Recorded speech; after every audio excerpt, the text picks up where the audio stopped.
প্রতিটি মায়ের কাছেই তার সন্তানের খুশির থেকে বড় কিছুই হতে পারে না।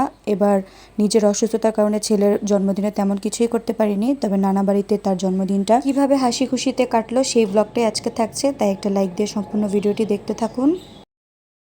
আসসালামু আলাইকুম, সবাইকে ওয়েলকাম করছি নতুন দিনে আমার ছোট্ট আরেকটা ব্লগ দেখার জন্য।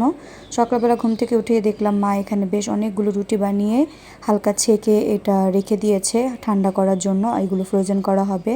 তো সকাল সকালই আমি উঠে আমার সকালের নাস্তাটা, প্রথম মিল যেটা, সেটা রেডি করে নিচ্ছি। তো এখানে ইলেকট্রিক কেটেলে একটা ডিম সিদ্ধ বসিয়ে দিলাম। তো ইলেকট্রিক কেটেলে কিন্তু ডিম সিদ্ধ করা অনেক সোজা আর অনেক তাড়াতাড়ি হয়ে যায়। এই টিপসটা কিন্তু আমি আমার মায়ের কাছ থেকেই শিখেছি। আর যাদের বাসায় গ্যাসের সমস্যা, তারা যে কত রকম বুদ্ধিতে এই কাজগুলো করে থাকে সেটা আমার বাবার বাড়িতে না আসলে, মাকে না দেখে বুঝতাম না। তো যাই হোক, সকালবেলা প্রতিদিন আমার এই নাস্তাটা রেডি করা থাকেই। প্রতিদিন মা অথবা আমার ভাইয়ের বউ রেডি করে দেয়। তো আজকে মনে হলো যে মা অনেক ব্যস্ত থাকবে, তাই নিজেই রেডি করলাম। এরপর আবার এখানে বিভিন্ন ধরনের ভর্তা করা হয়েছে। এখানে লাউ শাক ভর্তার বেগুন পোড়া ভর্তা ছিল, তারপর হচ্ছে লাউ শাক ভাজি ছিল। এই ব্লগটা সেদিন করা হয়েছিল যেদিন আমাদের বাসায় বেশ কিছু মেহমান এসেছিল আমার ভাইয়ের অফিস থেকে। তো সেই জন্য মা সকাল সকালই রান্না করে ফেলেছিল। তো এখানে ডালও রান্না করে ফেলেছিল। সকালে একটু ভারী খাবারই রান্না করা হয়েছে।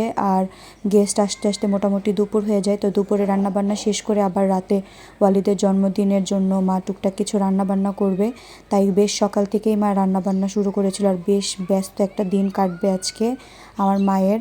আর আমি আসলে একটু সবসময় আমার মায়ের একটু কাজ বেড়ে যায়। তো এবার তো আরও একটু বেশি বেড়ে গিয়েছে যেহেতু আমি অসুস্থ। তো যাই হোক, মজার মজার খাবার দিয়ে সকালের নাস্তাটা করে নিলাম। আর এরপর দুপুরবেলায় যে মা এখানে সাদা রোস্ট রান্না করে নিয়েছিল, এরপর হচ্ছে চিকেন ফ্রাই ছিল, এরপর হচ্ছে পোলাও ছিল। তো বেশ কিছু আইটেম করা হয়েছিল যেহেতু সেদিন বাসায় গেস্ট আসার কথা ছিল। এখানে গরুর মাংস ছিল, এরপর হচ্ছে যে ফ্রাই করা হয়েছিল, আরও বেশ কিছু আইটেম ছিল। সেগুলো আমি আর রান্নাঘরে গিয়ে ভিডিও করতে পারিনি, তখন পর্যন্ত কিন্তু গেস্ট আসেনি, তাই আমি আগে আগে খেয়ে নিলাম। এরপর গেস্ট চলে যাওয়ার পরে সন্ধ্যার দিকে ওয়ালিদের জন্য এখানে ওয়ালিদের মামি কেক নিয়ে এসেছিল। আর এখন হচ্ছে আমার ওয়ালিদের কেক কাটার পর্ব। আমরা সেভাবে জন্মদিনটা কখনোই পালন করি না, ইচ্ছা হলেও কখনো ওভাবে করা হয় না। আর এবার আমার অসুস্থতার কারণে সেভাবে তো করতেই পারিনি।